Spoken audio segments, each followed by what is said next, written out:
Hello everybody, and today I'm doing a video on a counter, I guess. You can count players, entities, or like players that are tagged. So you can display players that are like in the game, players that are dead and stuff.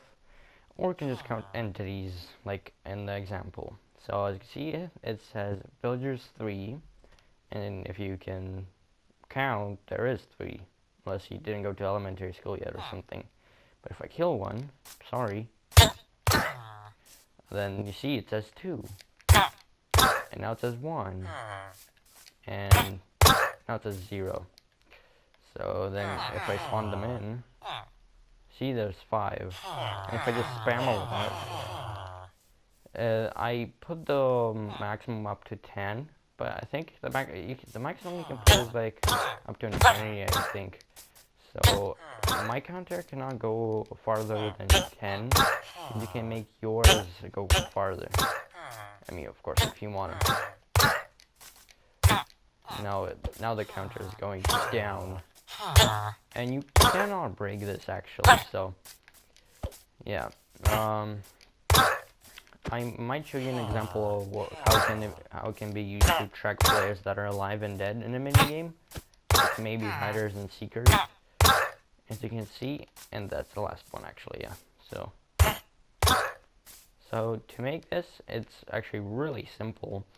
You just need, one command block to test for villagers, and then how many more to actually count and like put them on the scoreboard. So to create a scoreboard, you have to do /scoreboard objectives add, and then just any name. I name an account, and then dummy, and then the actual names they'll display. Mine is entities, because I want to count entities in the world, like villagers and zombies and stuff that you can actually do and stuff. And so the command and then you don't need to do anything else except for now the commands, which is repeat, unconditional, always active, /test for e-type, whatever it is, what entity it is. And if you're doing players, then do type player, or if you're doing like a mini game, do /tag and then like whatever. So whenever the game starts, you just add a tag to the player. So like a tag /tag add alive, and then whenever they die and they get sent to spawn, you can add a command block there to do something like /tag everyone in the radius of 5 remove alive, so they'll get their move that. So then it will count like the alive players, and then C stands for count, and then equals 10. I did 10 because I just want a maximum of 10 villagers. But yeah, then you put a comparator next to it, and then a redstone line of how many numbers you put in. So I put a 10, so there's 10. And then on the side of the block, you put 10 torches. Torches will be facing the command blocks, which are all the same. It's /scoreboard, players, remove, villagers, count 1. You can do anything for that. You can do alive, you can do dead, you can do like, I don't know, just anything. You can put in any name there. And then it just repeats and repeats on and on and on and on for all these command blocks. So yeah, and then the bottom row is pretty much the same, except instead of remove, it's /scoreboard players add villagers count 1. So we'll add 1 for every villager. So I'm going to explain how it works. So whenever it tests for a villager, it's going to give an output of 1 redstone power.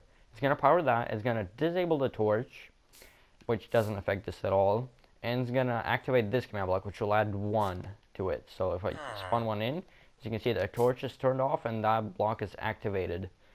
And then you see counts it, and then let's spawn in another one. Actually, another one. So you see now it's 3 torches are off, and so how it works is this is the redstone power of 3. Let's do a 4. And if I kill someone, this like redstone power will go away, which will turn on the torch, which will activate this command block, which will take away 1 point. It could have been easier, but unfortunately Minecraft Bedrock only has the dummy scoreboard, which means that you can only add and remove objectives and doesn't automatically count stuff. So this is the only way, I guess. If you have any improved versions, then go ahead and comment them down below. But otherwise, that's pretty much it, I guess. So, see you in the next one.